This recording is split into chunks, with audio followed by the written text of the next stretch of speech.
before that, I have here a short story.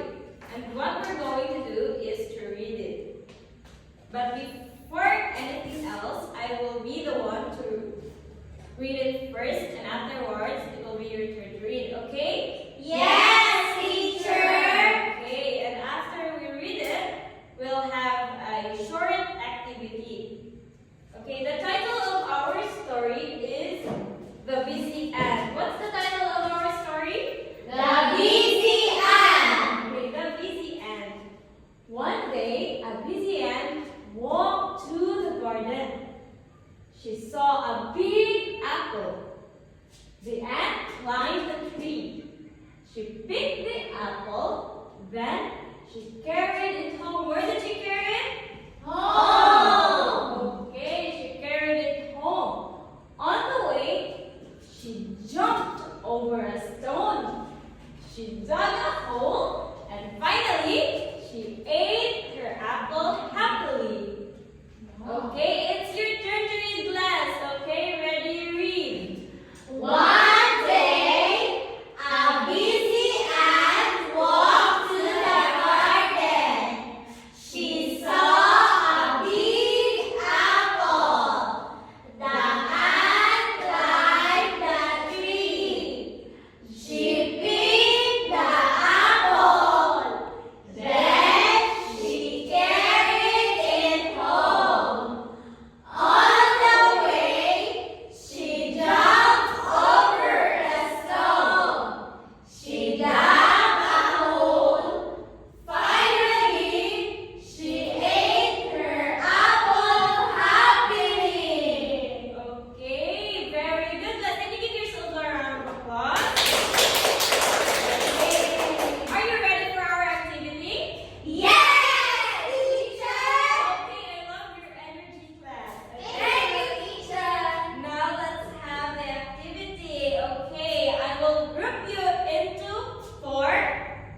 Okay, I will group you into four, and each group will receive a sentence that comes from the story. Okay, this will be the group one, the group two, the group three, Yay! group four. Okay, okay, group one down here. Group one, group two, group three, group four. Okay, okay, settle down, class, settle down. Do you know what are you going to do? No! Okay. Can you lend me your ears? Yes! What you're going to do is to add the words in the sentence that comes from the story. Do you know how to add the words? Okay. You have to illustrate the word in front of the class. Are you ready? Yes! I will give you 3 minutes to practice, and after 3 minutes, you will perform it in front of the class. Teacher, Teacher, unsa nang Teacher, unsa day nang teacher?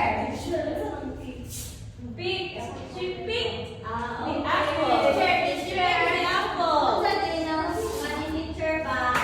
She carried the apple like she carried it home. Hold it on her head. Okay. Okay. Okay. Okay. Time's up. So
shows Yes, Mabel. action teacher. Okay, very good. It shows action. Words showing action or a thing. Action! Action. Yes! Can we act out these words? Yes! Okay, please stand up. So, the ant walked to the garden. How do you walk? Can you show us how to walk?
Very good. Okay. Now, my instruction is I want you to draw what the ant did in the story. What did the ant did in the story again? Jump! Another? Wow! Very Climb! Big picture! Okay. Class. Yes!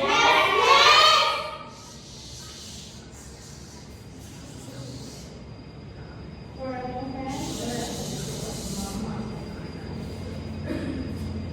For group 1, listen. So I will divide you first. It's group 1, group 2, group 3, and group 4. For group 1, you will draw. Class. Yes! Hindi, bulok. Class. Yes!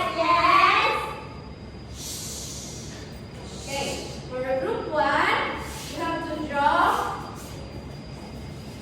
the action walk and line. Okay, For teacher! group 2, you have to draw pick and carrot. Yes. For group 3, you have to draw jump and dive. And lastly, for group 4, you have to draw the ant eating. Teacher, Or wag mo eat. na sabot. Okay. Again. Ako. Draw what the ant did in the story, like walk, jump, carried, dug, and ate, and other. Okay. Let's also dug. Is my instruction clear? Yes! Okay. I will give you 5 minutes to do it. What?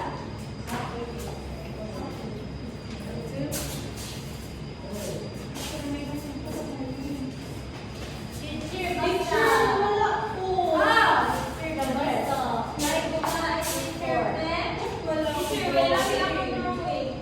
Okay. Ano yun? Okay. Can we now start? Yes.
Again.